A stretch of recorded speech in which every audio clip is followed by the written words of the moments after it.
Greetings of peace, and as we say in the Islamic tradition, Assalamu alaikum wa rahmatullahi wa barakatuhu. Peace and blessings of God be upon you. My name is Usama Malik, and it's a pleasure to welcome you to this episode of Cultivating Ideas, a series by the Center for Lifelong Learning at Austin Seminary.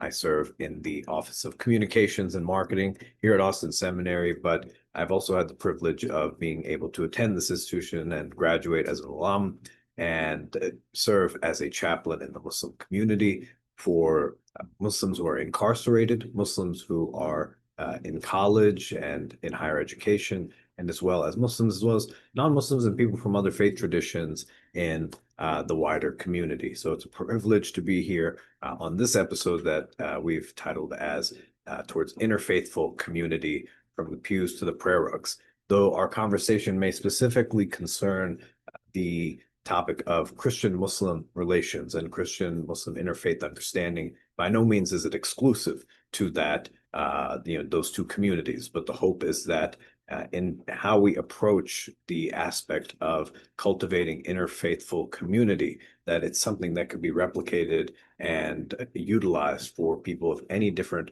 faith traditions or any different backgrounds that come about. But this is from my own personal walk as somebody that went through a Christian seminary and works in a Christian seminary and works in an interfaith kind of aspect to not just how cultivate and help discuss how we can navigate interfaith dialogue and interfaith relations, but genuinely develop and help cultivate interfaithful community.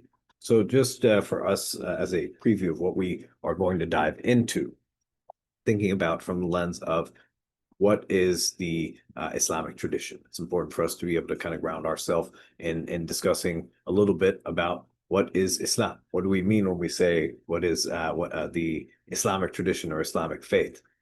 Who are Muslims? When we conceptualize Muslims, when we close our eyes and we think who are Muslims or what does a Muslim look like, it's important for us to have a proper portrait of Muslims and who they are not.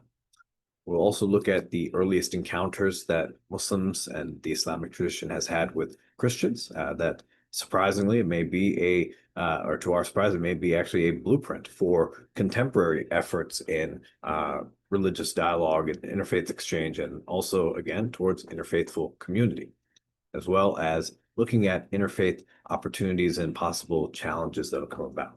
So before we dive into that, you probably might wonder, or maybe you don't wonder, in the sense of who the person is that is sharing a little bit with you, and you might decide this is a good time to just jump ship and hop off the recording, or it's like, hey, I want to kind of come along for the ride. But just a little bit by myself, as I mentioned, my name is Usama. I was born and raised in Austin, Texas. I had the privilege of attending Austin Seminary as a student, graduating in 2020. And, while here being the only Muslim student, it was not necessarily an isolating experience, but it became a very formative experience for me, going through an institution that was different from my own faith tradition, but allowed me to deepen in my own faith and be in literally within interfaithful community and through the ups and the downs, through challenges and through successes, being able to kind of see how to this day, as serving in a staff capacity, finding my place and finding my own connection with my faith in a way that has been conducive, in a way that has been relational to that which is around me. And it's been a privilege to continue to be here. Obviously, my pro NFL football player career did not go past the second or third grade, but I enjoy photography, and my wife Sarah and I are big fans of our furry friends. We at one point had 3 rabbits, and now we are, caring for our one bundle of joy right here, Raja. But we are always, down for any types of nice, funny, and furry animals that we like to play with. But that's enough about me. So we'll dive into what you came here for. Just a quick note with respect to what you might see on the slides. You may see these little symbols or these connotations here, but the first one is an Arabic honorific that is put after the Prophet Muhammad, peace and blessings be upon him, or as the honorific itself in Arabic states, Sallallahu Alaihi Wasallam. It's a similar honorific that is given to all other prophets and pious predecessors from Mary, the mother of Jesus, to Moses, and it's oftentimes labeled as AS or the transliteration of alayhi salam, that upon them be peace. We also want to clarify that Allah is the name for God in the Quran. It's the Arabic name for God, the same God of Abraham, Noah, Moses, Jesus, the God that we know in our traditions. But it's oftentimes when you see verses used of the Quran, the translation oftentimes uses the masculine pronoun, but it's not in essence in either gender, in the sense that Allah is beyond any type of gender that we have in our human experience, in our construct here. But in Arabic, the neuter tense, the neutral tense, is also contained within the masculine. So that's why if you see a translation, it's oftentimes in, Allah, He is, He does, He says, so on and so forth. So just to dive in, we are familiar with this commandment that is given and this injunction of you shall love your neighbor as yourself.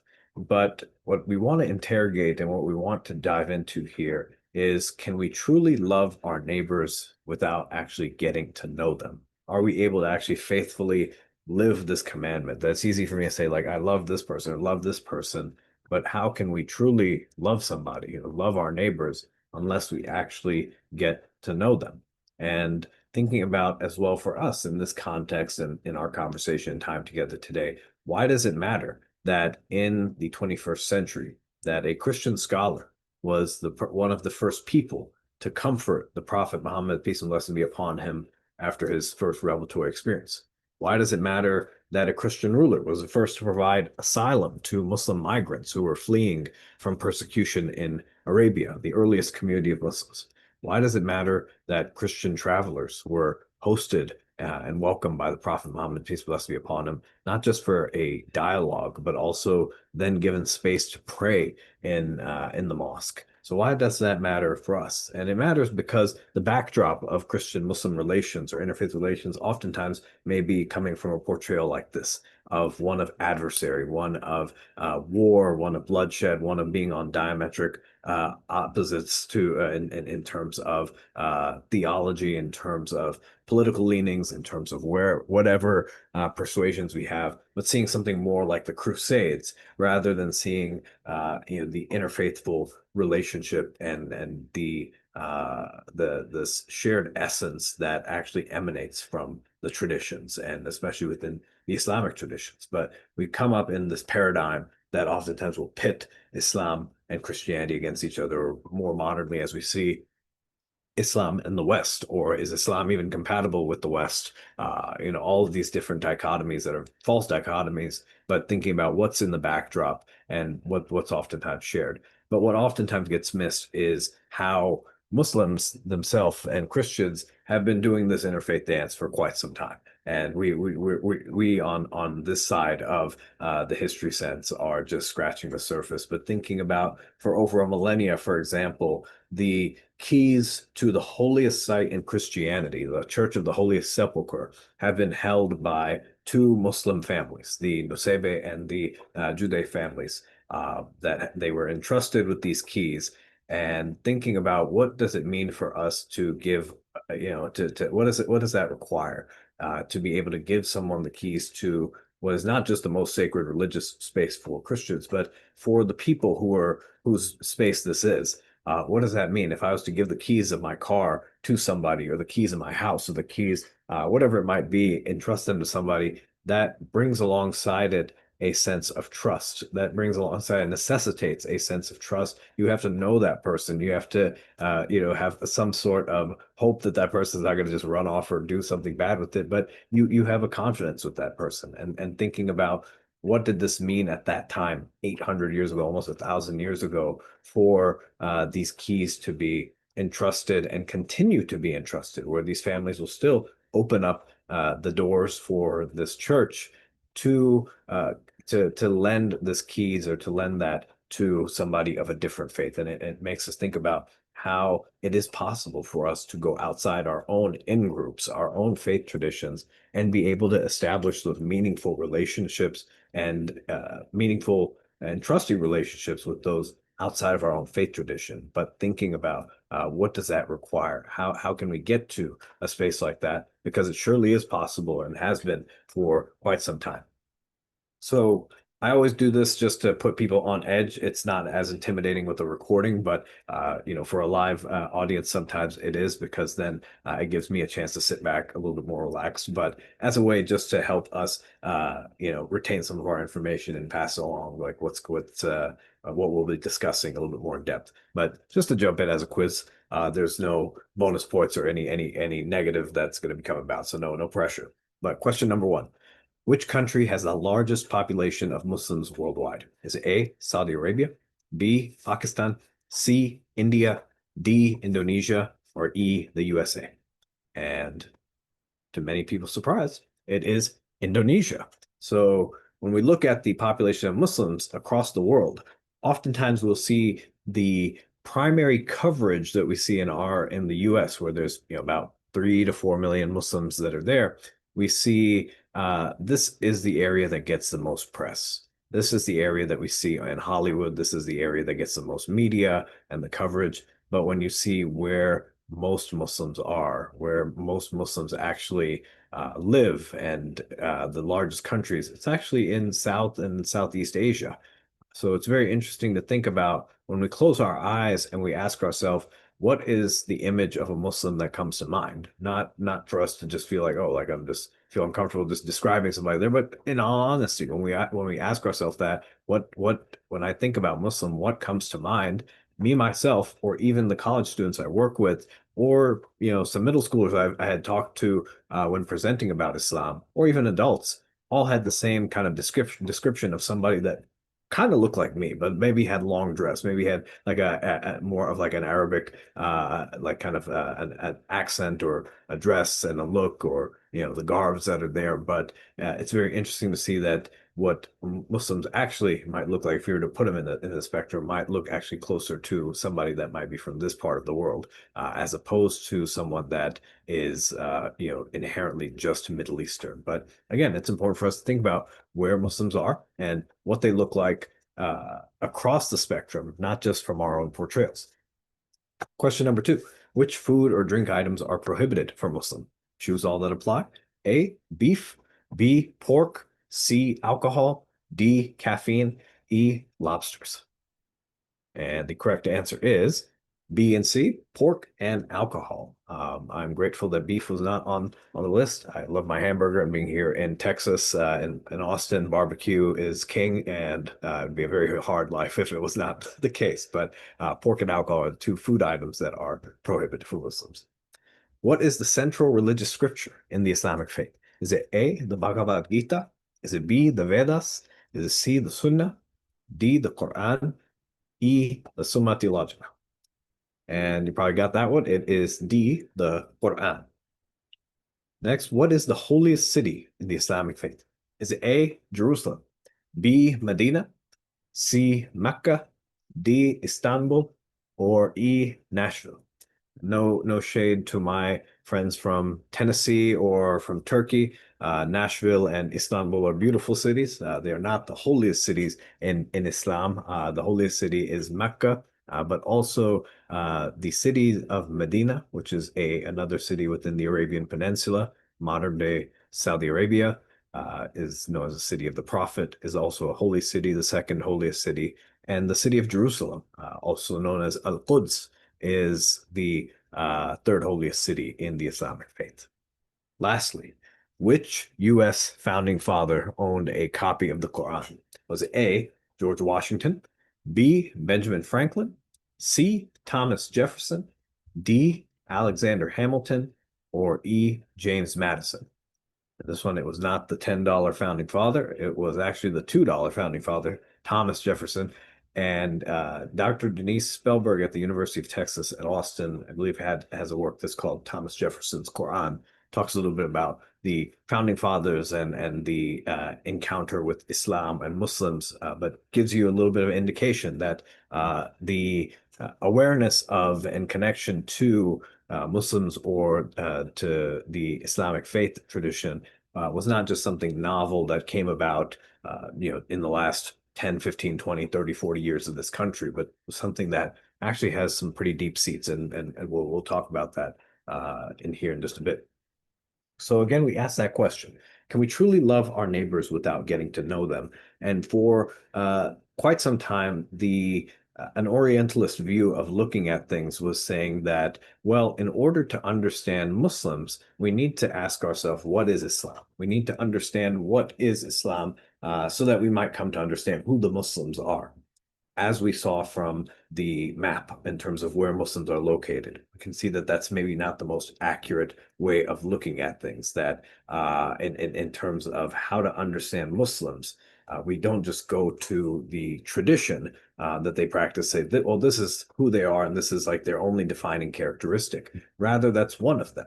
But when we say who are Muslims, we take into account all the other things, especially if they're coming from a global context.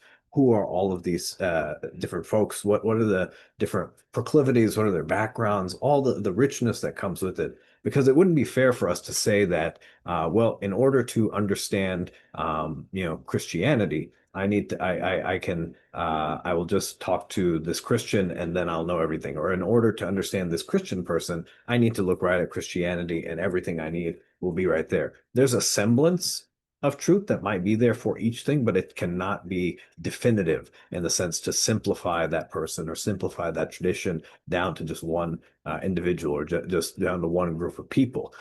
It's important for us to be able to see the complexity and what resulted in it. And so when we will actually flip the script for this conversation versus starting at what is Islam, we will talk first about who are the Muslims in the sense that who are Muslims, because the portrayal has oftentimes been this. The portrayal has oftentimes been one of caricature, has been one of racialization and stereotypes, and perpetuating of other types of harmful messaging and ideas and notions about the what is seen as the Middle East, middle to what east to what. You think about just even some of the namings of these places are kind of problematic in and of themselves. But thinking about which people, which individuals, and which groups and which messages get platformed, which types of Muslims are put front and center, and what merits them getting front and center, and what is the harm that comes about when we will use terms like, oh, this is Islamic terrorism, this is Muslim radicals, this is Islamic jihad, all these different things, and do so in a very reductive way that doesn't ask, well, what caused these people to do what they do? What resulted in in maybe some terrorist attacks and other things that are just in a way that we've labeled given these labels of Islamic terrorism or whatnot. What They didn't come in a vacuum. They didn't happen in a vacuum. But where did that come from? What was the background of this? How are these political movements? What are the state actors that are there? What imperial forces are they responding to, or what tensions are they operating within? Rather than just saying that, why did Osama bin Laden plan 9/11? Well, let's take a look at Islam and say why he did it. And that's very reductive and disingenuous, instead of saying that, well, what is actually the story between Osama bin Laden and the US and the Soviet Union and so on and so forth, and that history there. But we don't want to talk about that because it's very easy for us to dive just into, oh, hey, let's try and look into this passage of the Quran and pull out this verse and say that's why he did all these things, as opposed to thinking about why many of these things are responses to actually the context of empire, to the realities of so many different other factors beyond just the religious aspect. Religion provides a galvanizing element for people to come around, but by no means is it just maybe the primary factor for people to do what they do, especially in cases of political situations and instances like that. So it's important for us to dispel what the notion of what Muslims are portrayed as, to take a look at what Muslims actually are, especially within this country, in this context, who are not just coming within the last 5, 10, 15, 20 years, but Muslims who have been here in the United States and helped build this country since not just its founding, but even before then, who were brought to this country stripped of their identity, stripped of their faith, stripped of their connections or attachment, taken and seized and enslaved and brought over into the country to build this up. That, you think about that Islam's history in America does not just start in after 9/11. It does not just start after the civil rights movement. It does not start with just Malcolm X. It's started even before the Constitution was signed, or before even the Declaration of Independence was signed. But you see Muslims in our day and age, and not just now, but even before, were people not who only just built this country, but people who were your civil rights leaders, who were your sports figures, who are your politicians in Congress, who are your musicians, who are the people kind of coming up and about, who are in Hollywood, people who are in so many ways across the spectrum, but also people who are in the day-to-day who we don't see, the incarcerated folks, the people who are in the day-to-day, the activists that are here, that and in a diversity of range, have been a part and parcel of this country's fabric from the beginning and continue to do so as this country's history goes on. Some fast facts about Muslims. Globally, there's about 2 billion Muslims, so about a quarter or more of the world's population. There's over 2,300 language or ethnic subgroups of the community. About 85 to 90% is Sunni Muslims. 10 or so percent is about Shia Muslims. We oftentimes see these bifurcations or descriptions as like, in through Western media is like, what's a good Muslim, what's a bad Muslim? These are communities of belief. There's groups within each that have different interpretations, but there's not a good or bad. That's a false dichotomy. But different communities of belief, as well as other minority persuasions and expressions. It is understood to be the fastest growing faith group because of birth rates as well as conversions to the faith. And by 2070 is projected to be the world's largest religion. And in America itself, it's very interesting to see a very different kind of a picture, but we're having many similar threats. 1 to 1.5%, maybe up to 2% of the USA population. You have just under 3,000 mosques in the USA, which I imagine is changing quite a bit. So that's as the community continues to grow, so to the institutions that come with it. That Islam originally came to America, not via 9/11 or not via the civil rights or the eras that came after, but Islam came to America and was brought to America initially through the slave trade. That currently Latinos are the fastest growing group converting.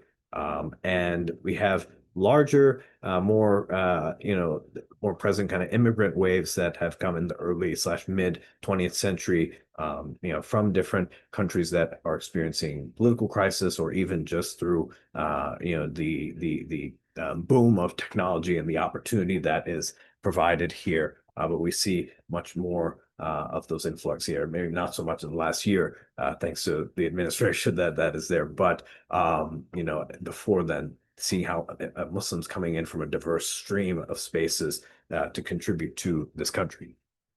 So then, what is Islam? If that's a little bit about who the Muslims are, what is Islam? There's a tradition of the Prophet, peace and blessings be upon him, and the sum of it, one of the elements in which he shares, is that Islam is to testify that there is no God but Allah. Not to say that Allah is a separate God from God that we understand, but there is no other deity other than Allah. And Muhammad, peace and blessings be upon him, is the messenger of Allah. Not the only messenger of Allah, but the messenger of Allah and the prophet of God, in the same line as Jesus, Noah, Moses, Abraham, so on and so forth, were prophets of God. That Islam's to testify this, that there's no God but Allah, and that Muhammad is the messenger. Islam is to establish the prayer, the ritual prayer, the 5 times daily prayer that Muslims do. Islam is to give charity. Islam is to fast during the month of Ramadan. And Islam is to perform the pilgrimage to the sacred house in Mecca, if it is possible. That at the essence, this is what Islam is. There's much more that goes to it, but these are what are known as the 5 pillars of faith. So it's important for us, and we won't go too far into it for our purposes and for time's sake here, but it's important for us to understand, when we are trying to understand what is Islam, we can't disregard who the Prophet Muhammad was. That's important for us to understand who this individual was. What is his background? What was his message?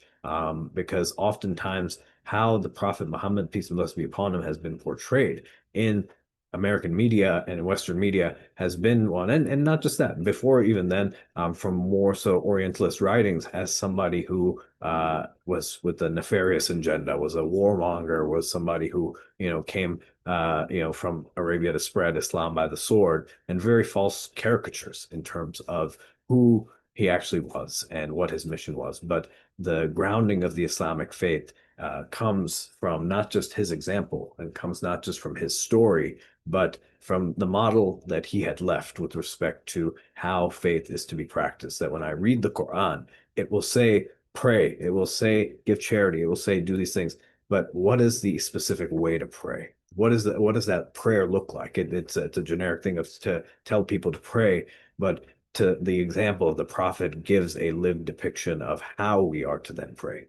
And the Quran itself being the central sacred text of Islam, seen as the divine speech of God revealed to the Prophet Muhammad, is something that is the foundation of the Islamic faith, but goes hand in hand with the prophetic biography, with the model or the sunnah, the example of the Prophet Muhammad. So it's important for us to keep this in mind when we hear these terms thrown around, the very sacred terms that the Prophet Muhammad, peace and blessings be upon him, as the founder of the Islamic faith, as the kind of pinnacle type of example for Muslims, men or women, regardless of where they're coming from, regardless of their background, as the foundational example, and then the person who's who's entrusted with the message of the Quran, that these two go hand in hand.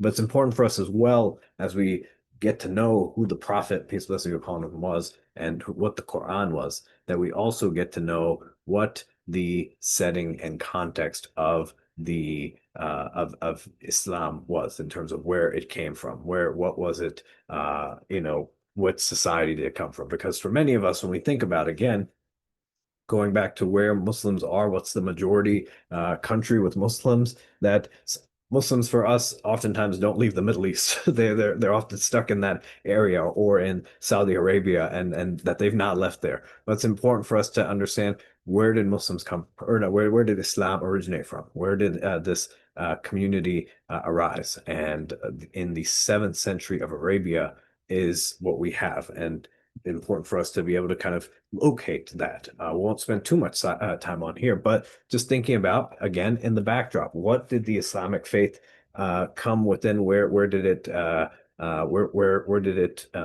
kind of erupt from, in the sense? Where did it kind of emerge from? And you see that it is in a space that is literally at the intersections of empire. It is in a space that is primarily tribal, Bedouin, nomadic. It's in a space that you have kind of the eye of a storm almost, that there's a lot of things happening there, but its connection to the wider world is through trade, through spices, through other aspects, and that we see hints of in other traditions. So when you think about elements of like frankincense and myrrh, these come from the Arabian Peninsula, and these are things that you see used within the Bible, or used within the New Testament as well. But thinking about how the connection is in this space that is there. Oh, also important for us to think about the setting that's there, beyond just the location, the context in which this society is coming about, also helping to form what the Islamic faith is bringing, who is it addressing, what is the barriers that is running into, when you see a society that it's coming to, that's not just highly tribal, but highly stratified, that you have a society that has your tribal elites at the top, but you have people like women who are given not much status or property or agency, with very few exceptions. You have slaves or foreigners that are given no status. There's high degree of exploitation, social and economic exploitation, and high degree of inequality, income inequality, social disparity. Yet there's still a desire for strong ethics and values though those are gradually fading, that there's a callback, kind of like a make Arabia great again, great again in a way where you have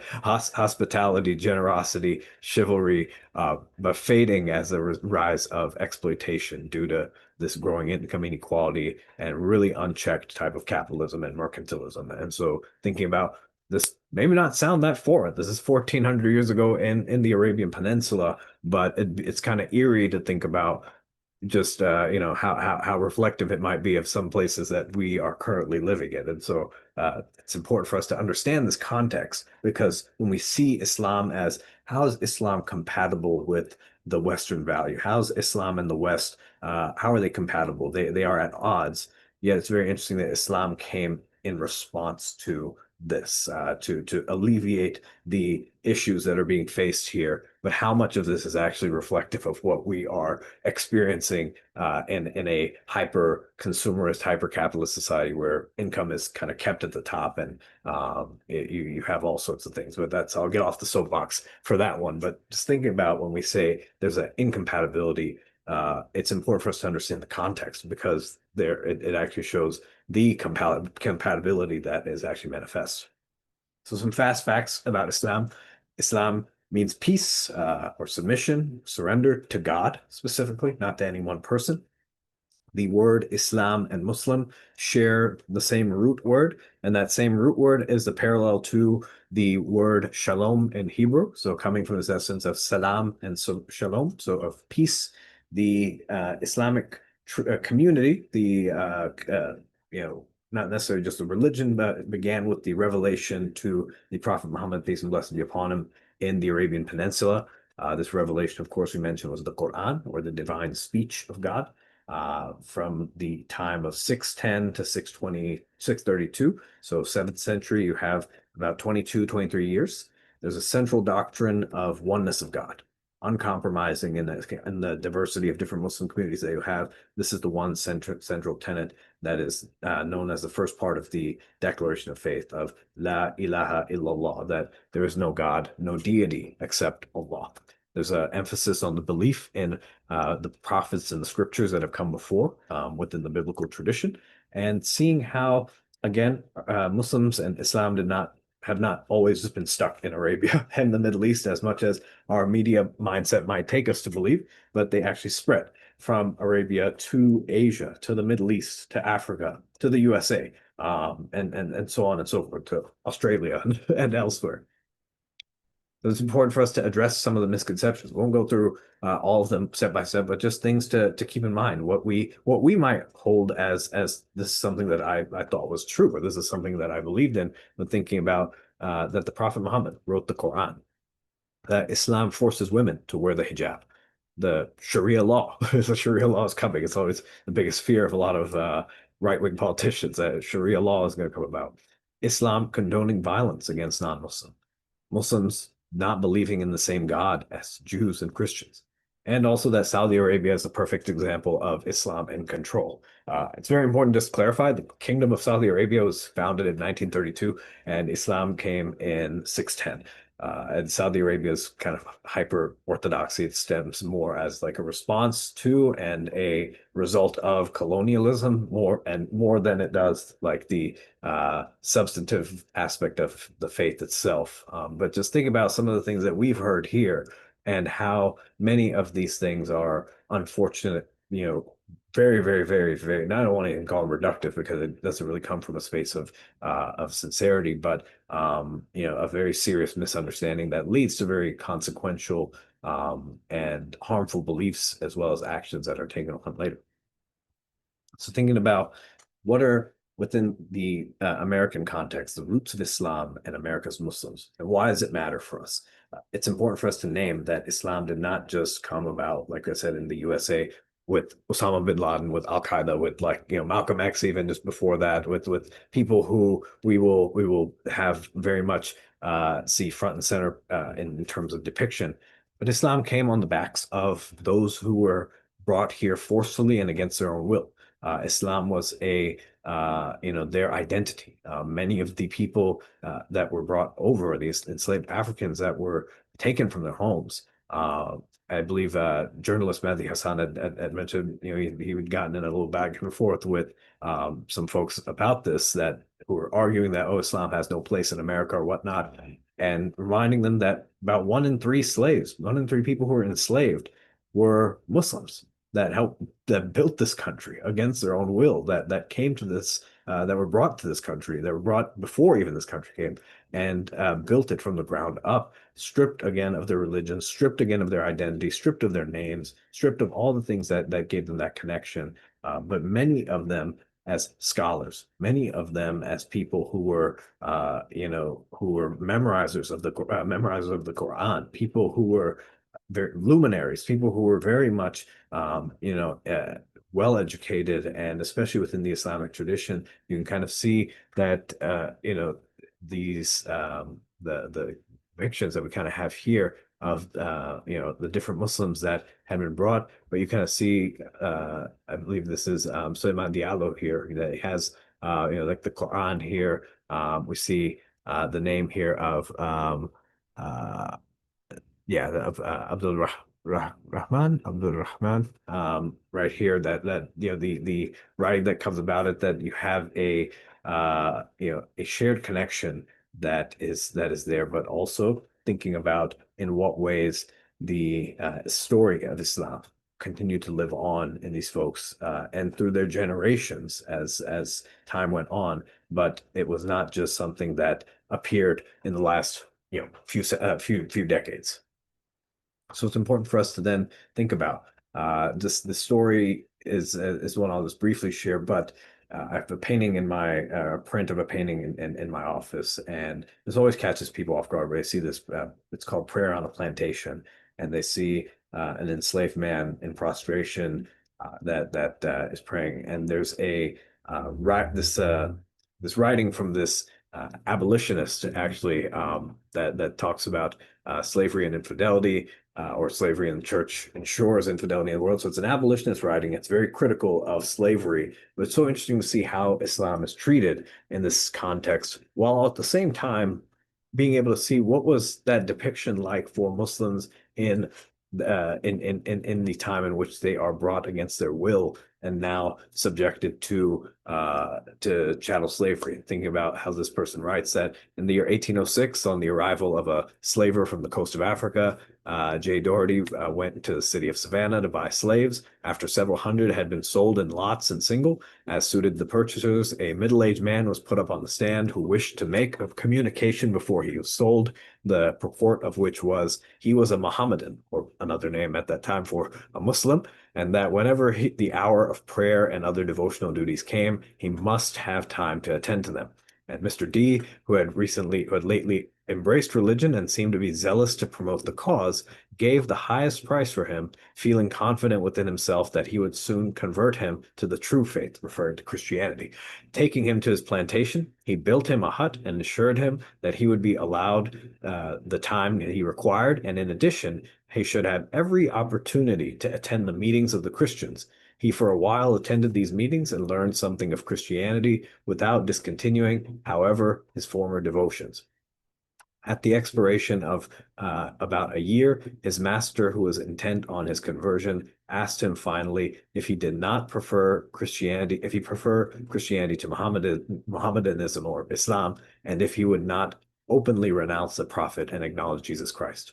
The slave then asked if the Christian religion allowed one Christian to hold another in slavery and their children after them. The answer was, of course, in the affirmative. The Muslim then responded that the religion of the Prophet, ﷺ, peace and blessing be upon him, did not allow that. The result was, and I quote, that this slave in a land of Bibles and gospel ministers daily said his prayers, performed ablutions, made his prostrations, and at advanced age died, declaring that God is one God and Muhammad is his prophet. That thus in our own land was the religion of Jesus put to shame before the claims of a false prophet, and the poor slave preferred to trust his soul to Muhammad rather than to Christ, the tender mercies of whose religion he had been led to believe were cruelty. So you could see a host of different things in there, but you see Islam as the practice of one's faith as a form of resistance, the adherence to one's faith, how important it is in that sense, or how important it was for a person, especially in the position of the Muslim who was enslaved, but also at the same time seeing the view of folks who were well-meaning, of abolitionists who hated slavery, who hated this evil, but to then kind of how they viewed the religion of Islam. And many of these views of how the religion of Islam is, of how the Prophet Muhammad is viewed, is not a far shot of what it was maybe viewed by people still well-meaning, wanting to do what's right from a social justice standpoint, but how they view the religion and the faith of Islam and the founder of Islam. So Muslims in America today, it's kind of like a Hershey's kiss. I'm not saying that because Muslims are sweet, but they are. They're very nice. But what does that mean when we say Muslims are kind of like a Hershey's kiss? Well, I think about when I say Muslims as a Hershey kiss in America is kind of like a Hershey's kiss on a cruise ship. When you think about the aspect of demographics, you see the age distribution of Muslims, that a very young population, and not very old in the sense that not very aging, so very much shaped like a Hershey's kiss. And then when you have the United States, you have a population that very much looks kind of like an upside down acorn or a cruise ship to an extent. And thinking about how that population is distributed, kind of middle heavy. It's not like a bugle or like a tornado in terms of overly a lot of old elderly folks, and then no youth or no not a very young population, but it's kind of like in the middle or so. And thinking about how the Muslim population is America's youngest faith community, where you have about 60% of the population 18 to 40 years old. You have 70% that's under the age of 40. You have about 3 to 4 million Muslims. And again, looking at this population in comparison to other faith communities where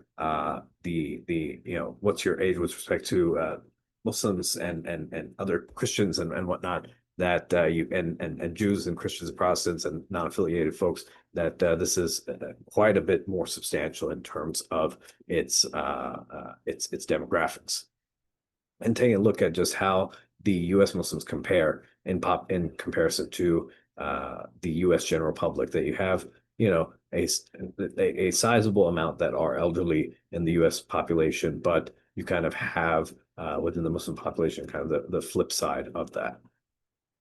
It's important to also see that the Muslim community is America's most ethnically diverse community. When you see it in terms of the different ethnic groups that comprise the Muslim community here in the US, that it's very different, again, from what the media shows. It's very different from maybe what we had in mind when we think about who Muslims are. What do they look like?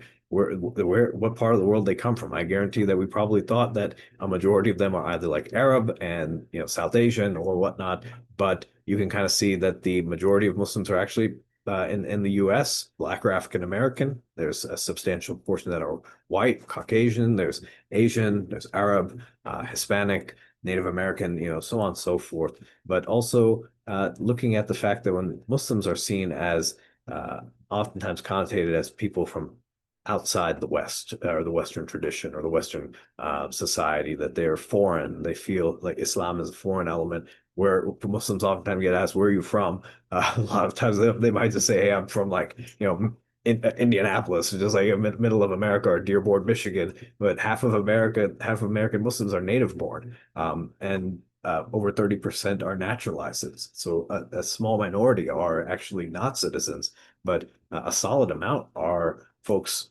just as American has American cheese. And it's just thinking about how you have a very different connotation from what we have in terms of our own understanding. And also, Muslims are among America's fastest growing faith communities, that the U.S. Muslim population grows by over 100,000 people each year, which is primarily driven by not just immigration, but also fertility and the number of kids that Muslim families generally have in comparison to other faith groups.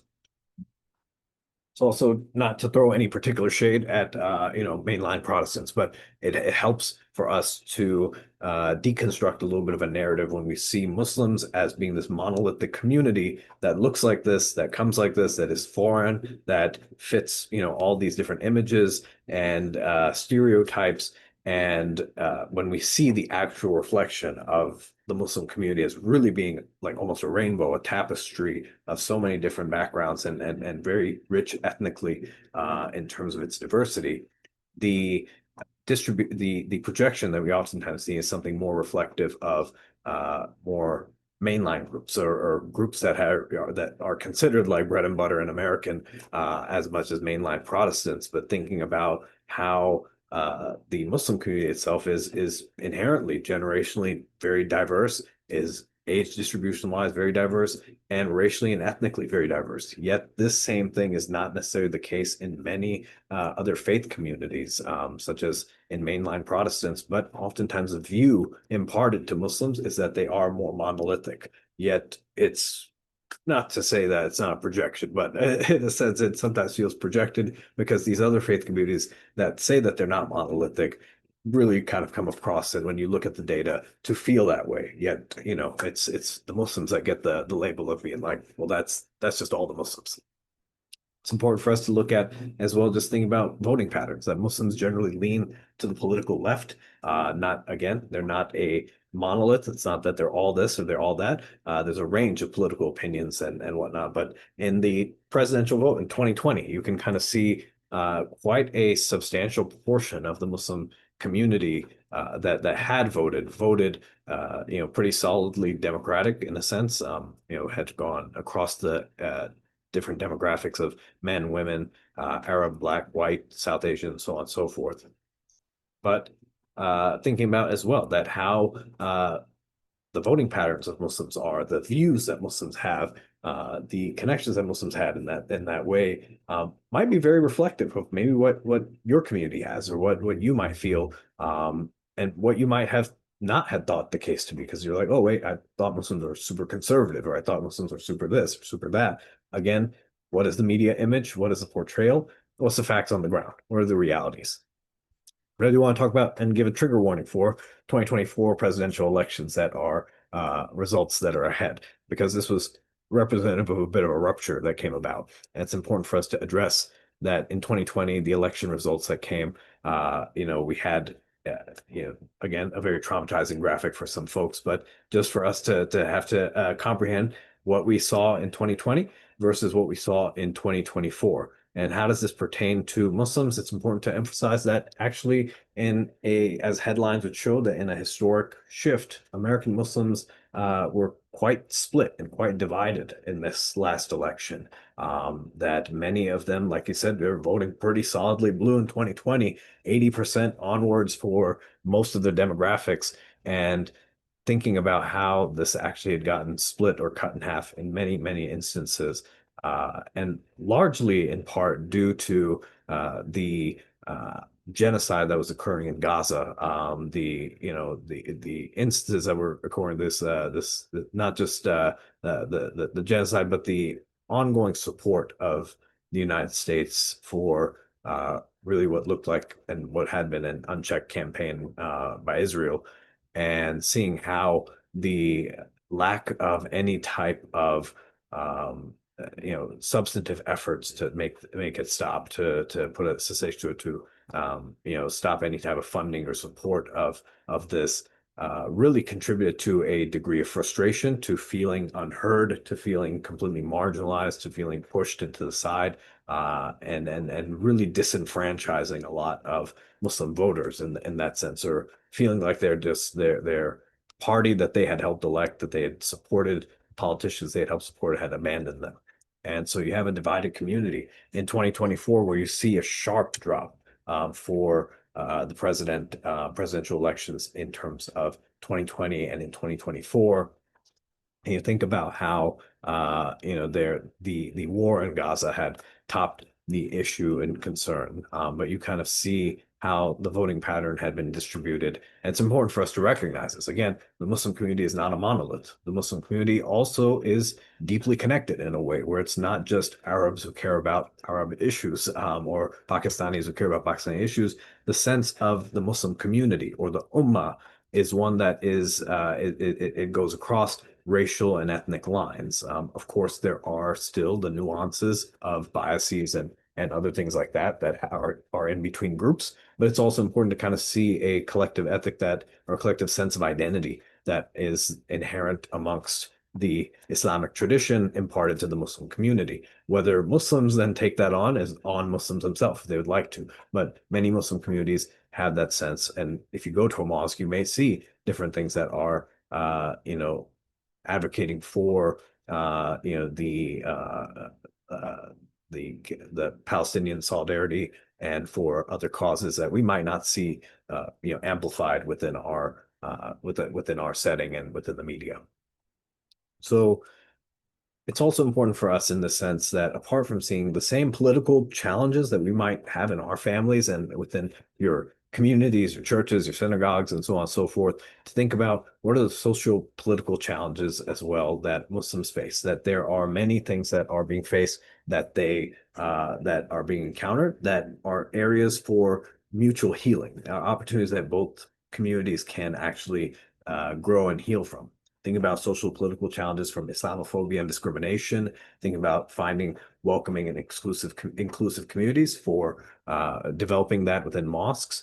Youth engagement within mosques. There's an abundance of youth, but oftentimes a lament that comes about is how do we get them connected and engaged?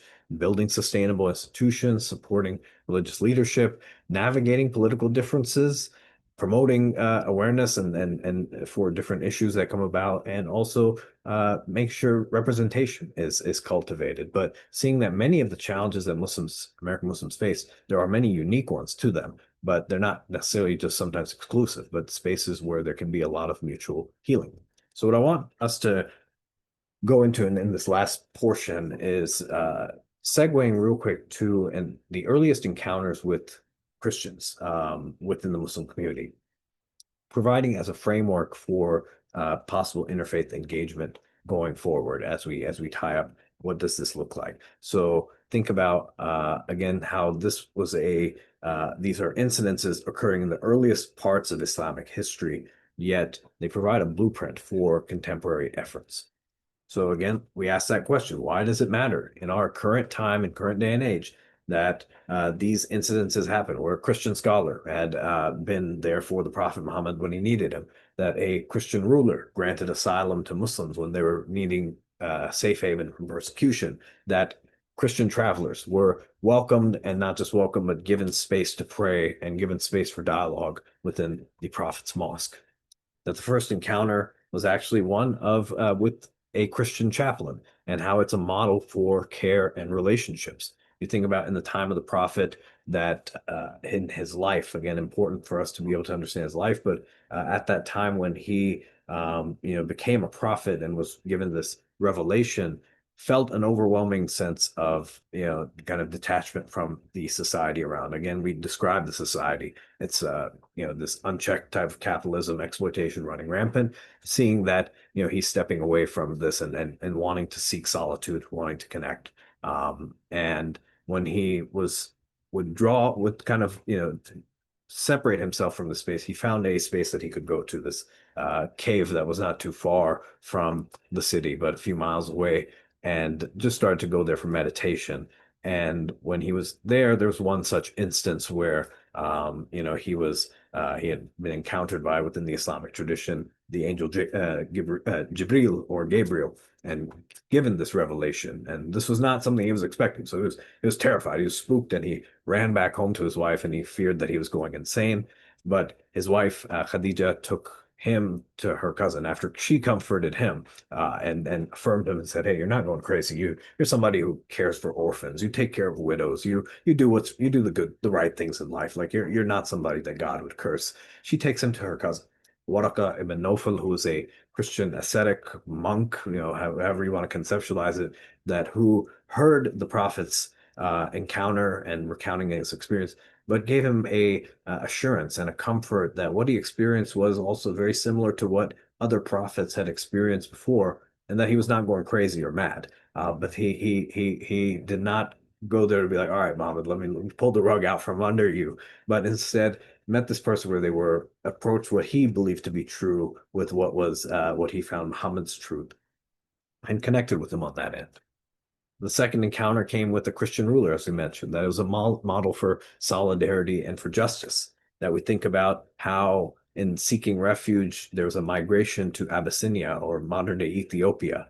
That was a significant event within Islam because at the early onset of the Islamic mission, there's much persecution that was being faced by the Prophet and his community. And so he advised his community to go to Abyssinia because the king that was there, Najashi or the Negus, was known for being and preserving being just and preserving the rights of minorities. And despite extradition efforts by Meccans and the allies of Najashi, Muslims were actually granted protection and freedom of faith in Abyssinia, where they lived and continued to live, even after the Arabian Peninsula became safe. That Muslims still lived in Abyssinia. The third encounter with Christian community, that there's a model for dialogue and space, that the Islamic tradition has this aspect of no compulsion in religion, and there was Christians coming from Yemen or Najran that visited the city of Medina, the Prophet's city, to actually meet the Prophet, to actually encounter, to say, hey, let's kind of have a discourse here because we've come to know of your faith and we want to talk a little bit about it and hash it out. And so at this time, as mentioned, the Prophet had sent letters to different communities, and the Najran Christians had sent their delegation to come visit the Prophet. And so while they weren't able to reach a common ground on all theological issues, they, at the end of the day, were like, well, this is what we believe, this is what you believe. All right, we'll take it from there. He nonetheless gave them a place to stay near their home, but he also ordered Muslims to pitch their tents and set up a space for them. And upon their departure, the Christians of Najran had mentioned that they were needing to pray, that they're going to go conduct their prayer somewhere, or just needing to pray, and which the Prophet, peace and blessing be upon him, had indicated that his mosque, or the mosque of the Muslim communities, was open for them to use for their prayers, just as it was for the Muslims. And so it was, in the sense that opening up his own space for the offering of prayers. So thinking about, as we close out, interfaith opportunities and possible challenges, areas of possible engagement. As we mentioned, social justice initiatives that are there, sacred text studies, the aspect of social justice when you think about allyship and finding solidarity, especially for those who are marginalized. Sacred text studies from coming in the sense of coming to a word with our communities. We might not agree. We don't have to, objective is not going to be to agree, but to come to know one another, to build community, to navigating community challenges, seeing that many of the issues that we face, whether in the voting booth or whether with our families or just societally, might be very much shared. And so how can we be able to find connection on these ends? Just some example topics: the Quran, the Bible, Jesus and Muhammad in the context of Christian-Muslim relations. It's important for us to emphasize this as a space where people can engage, not in a way that we might think, though. The Islamic understanding and treatment of prophets is slightly different than that within the biblical traditions. Prophets are seen as revered, pious figures, seen as free from major sin, but still able to make errors. And the Quran is understood to be the direct word of God, similar to Jesus in the Christian tradition. So there might be a lot to learn between the two figures of Muhammad and Jesus, comparing the function of the Quran for Muslims and that of Jesus for Christians may actually draw new insights and appreciation. For example, if you see recitation and communion. Another thing is using the Quran in interfaith. It's important for us to be able to think about comparing in comparison of Bible and Quran, to be able to look at how there's many related stories that we can find similar topics on. There's shared wisdoms and commonalities, but there's also notable differences, while also thinking about how within the sense of spiritual care and chaplaincy, that there are opportunities when we get to know what's in the scriptures, what's in our traditions better, we have a way to be able to then help the people who might come to us, as well as being able to, expand our own theological horizons and literacy on that. Thinking about how the biography of the prophet, peace and blessing be upon him, is also something that is helpful to us, in not just when we think about understanding the historicity of the context in which something like the Bible came about. What was the profile of like the Roman Empire? What's the backdrop in which all these different things are happening? But it's important for us to, similarly for the Quran, to not dislocate it from the context of the revelation, i.e., the life and the prophethood of the Prophet Muhammad, peace and blessing be upon him. That revelation occurred throughout his life, but it's often in response to certain events and situations. And so it's very helpful to have a Quran, not just the Quran with just text or and whatnot, but one with commentary that has instances provided. The study Quran is one that is a good starting point for people. But thinking about when you read a chapter of the Quran that might mention an esoteric reference, such as in chapter 80, where it says it begins with "he frowned and he turned away," or in chapter 81, where it continues that when a female infant was buried alive and is asked for what crime did she kill, we wouldn't know what this is relating to unless we actually look at the context, for which in chapter 80, you see this was the encounter between the prophet and a destitute blind person that was coming, kind of interrupting a conversation he was having with a tribal elite person that he was trying to convince to become to come into the fold of Islam, but had frowned and kind of looked away because somebody's coming in now, taking the attention, but you're on stage interviewing right now, and how this was a space for the prophet to be reframed in the context of who the focus of attention was to be on, was to be also on those who are not, who are seen as marginalized and who are seen as not being as on the same the same strata as a influential chief. But also thinking in chapter 81 that this is an esoteric reference, but it's referencing the practice of infanticide within the Arabian Peninsula, within particular tribes that would bury their baby girls as a sign of shame, because they didn't want, they wanted male heirs, or they wanted male children, and so when they would have a female child in particular tribes, that they would carry out this brutal practice that Islam put an end to. But we wouldn't know about it unless we know a little bit of the context there. Some potential challenges that, though the Muslim community is very active and involved in causes around social justice, it's very important for us to acknowledge and name some of the challenges for many of the communities. It's just fear of social political reprisal and Zionism, amongst other things, Zionism and Palestinian liberation, LGBTQIA solidarity, that it's not that there are not Muslims that are, that don't find themselves in conflict with any of these things there. That, again, the Muslim community is not a monolith. There is a space that you'll find a conversation, dialogue, and space for with all these different things. But thinking about how it's important for us to have in the backdrop that there's organizations that are there for support, that can be of helpful resource. But you think about how Muslims in general, very much within the community, generally lean in that social justice advocacy and support area. So majority Muslim American activists support activists in their faith community building and their coalitions with Black Lives Matter.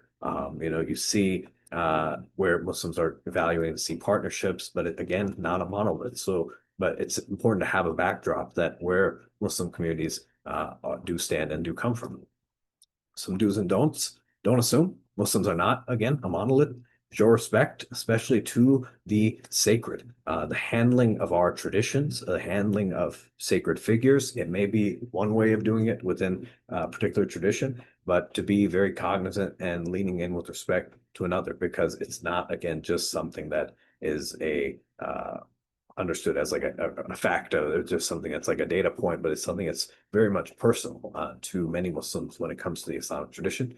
Being mindful of mixed gender interactions. Again, many cultural practices inform how Muslims will dress, how they will observe their themselves within different settings. But it's important to be mindful of how people interpret that and how they express that. and to continue the dialogue that we find that there's more in common that we have than not.